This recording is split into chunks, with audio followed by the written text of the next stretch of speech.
আসসালামু আলাইকুম, সকলে কেমন আছেন? আশা করি সকলে ভালো আছেন। আলহামদুলিল্লাহ আমি ভালো আছি। আজকে আমরা যে বিষয়টা নিয়ে কথা বলব, আজকে কোয়েল পালন নিয়ে বিষয়টা কথা বলব। যারা আমরা কোয়েল খামার দিতে যাচ্ছি, যে আমরা হুট করে জানি না, বুঝি না, হুট করে আগে অনেকগুলো কোয়েল পাখি আনার চিন্তা ভাবনা করতেছি। তো আমরা আগে এতগুলো কোয়েল পাখি আনবো না, কারণ আমরা মেডিসিন সম্পর্কে, ভ্যাকসিন সম্পর্কে কিছুই জানি না। তো আমরা আগে অল্প কিছু কোয়েল পাখি আনিয়ে কোয়েল পাখি পালন শিখবো। তারপর আমরা যদি গেলে এই অল্প কোয়েল পাখি থেকে যদি গেল একটু অভিজ্ঞতা হয় যে আসলে এটা লাভজনক ব্যবসা, তাহলে আমরা বড় পরিসরে শুরু করবো ইনশাল্লাহ।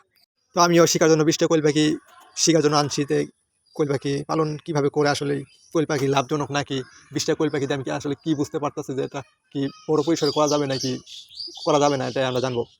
আমাদের এদিকে আশেপাশে কোনো কোয়েল খামার না থাকার জন্য আমরা কোয়েল পাখিগুলো বাজার থেকে আনছি। তো বাজারে আমাদের কাছ থেকে বেশি দাম নিয়েছে, কারণ আশেপাশে কোনো জায়গায় কোয়েল পাখি নাই। আমাদের বাজারেও একজনে কোয়েল পাখি নিয়ে আসছিল।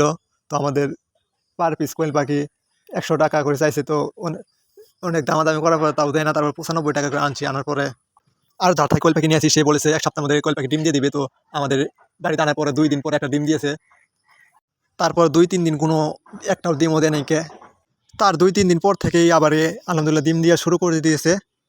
তো আর একটা কথা হইতেছে যে 20টা কোয়েল পাখির ভিতরে 3টাই মর্দা কোয়েল পাখি হয়েছে, আর 17টা মার্দি কোয়েল পাখি হয়েছে। কোয়েল পাখিগুলো প্রাপ্ত বয়স হওয়ার পরেও আমি ভালো মতন চিনতে পারিনি মর্দা মার্দি। তো আলহামদুলিল্লাহ এখন একটু অভিজ্ঞতা বাড়তেছে, এখন একটু মর্দা মার্দি আসলে এখন চিনা যায়। যে এখান থেকে একটা অভিজ্ঞতা বাড়লো যে মর্দা মার্দি চিনতে পারলাম। যদি কাল বড় পরিসরে কোয়েল পাখি তুলতে যাই, তাহলে আমি নিজেই মর্দা মার্দি বেছে আনতে পারবো।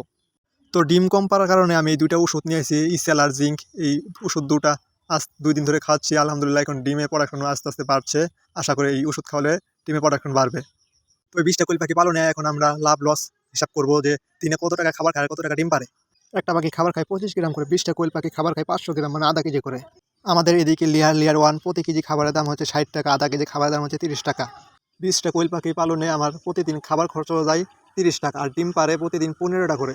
তো এই 20টা কোয়েল পাখির ডিম তো আর পাইকারি রেটে বিক্রি করবো না, এই রেটটা খুচরা মূল্যে বিক্রি করবো। তো আমাদের এদিকে খুচরা রেট হচ্ছে 15 টাকা হালি। 15 টাকা হালি ডিম হলে একটা ডিমের দাম পড়ছে 3 টাকা 75 পয়সা। আর 15টার ডিমের দাম হচ্ছে 56 টাকা। দিনে 56 টাকা ডিম পাচ্ছে, আর 56 টাকা ডিম পারে দিনে খাবার খাচ্ছে 30 টাকায়। তো 56 থেকে 30 বাদ দিলে 26 টাকা থাকে। এই 20টা কোয়েল পাখি পালনে আমার লাভ হচ্ছে দিনে 26 টাকা করে। আসলে কোয়েল পাখি একটা লাভজনক ব্যবসা। তো আপনারা কোয়েল পাখি পালন করতে পারেন।